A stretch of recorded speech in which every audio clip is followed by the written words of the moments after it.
Joining me right now, Congresswoman Jasmine Crockett. She is a Democrat from Texas. Congresswoman, great to see you.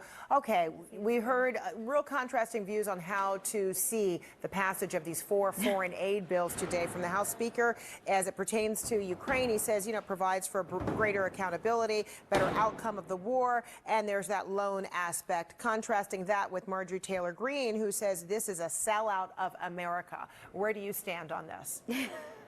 Well, I take issue with things that both of them said. I do want to applaud the Speaker for finally waking up and deciding that he wanted to stand on the side of governance instead of obstruction. And, he said that this aid is timely. It is not timely by any stretch of the imagination.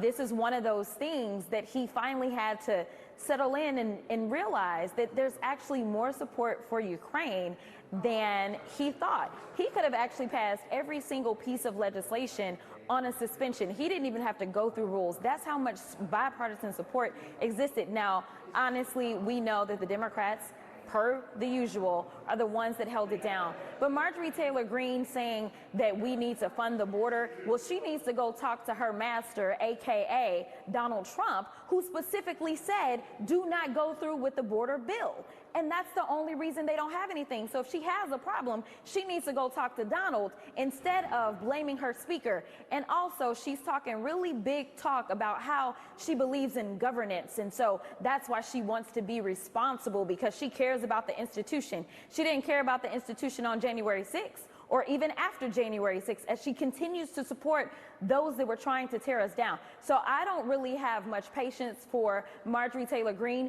who has done everything that is the opposite of anything that will keep this country on track. I really hope that her district is paying attention and they decide to pick someone else.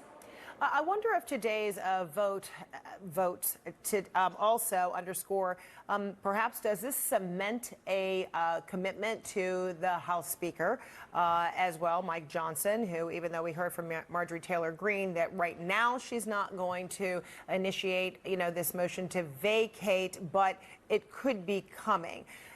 Does today's support of these foreign aid packages, is that also a parallel support for the House Speaker?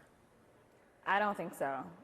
Listen, I don't know that we give you a pat on the back because you do the job that you were elected to do. Governing is what we are supposed to do. Keeping America safe is what we're supposed to do.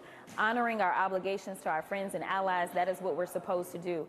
I will tell you this, the difference between Mike Johnson and McCarthy is that Mike Johnson believes in communication, and he understands when he needs to go and talk to Hakeem Jeffries. So ultimately, what I imagine will happen is if the Speaker feels like he is actually facing an eviction, I think he'll go and talk to Leader Jeffries, and they will decide whether or not Leader Jeffries can offer him some support. All right, we'll leave it there. Congresswoman Jasmine Crockett, glad you could be with us. Thank you so much.